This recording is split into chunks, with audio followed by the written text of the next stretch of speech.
दिन भर के हम आइल बनी काम हो गईल शाम कुछ कर इंतजाम हो। सुना तारू हो बोली ना जी। हाँ। दिन भर के हम आइल बनी काम हो गईल शाम कुछ कर इंतजाम हो। दही में दम रही तबे लड़ी गाड़ी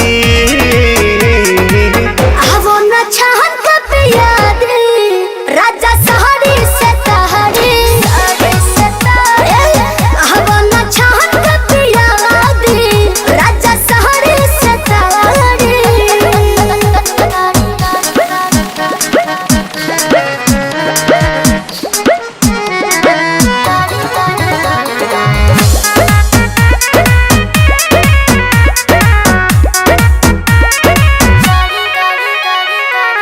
देर न लगाव तानी हाली कहरा बिल्कुल करे चटक चिखाना चिखा के लवने खाली कहरा।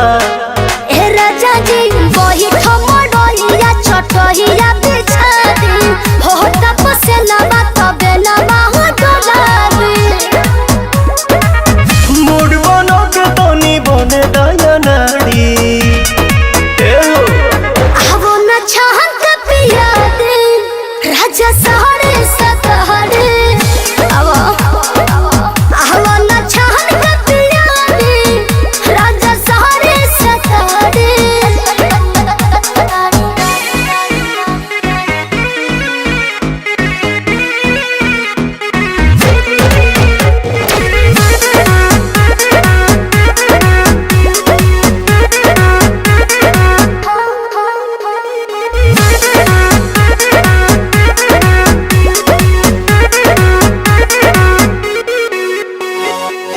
हाजिर तह मिजाज मेहनत नरमी चाही ए जी गरमी के दिन में गरमी चाही।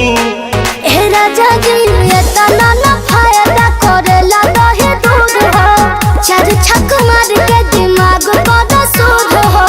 सुना पवन विजय के दुख बुझा प्यारी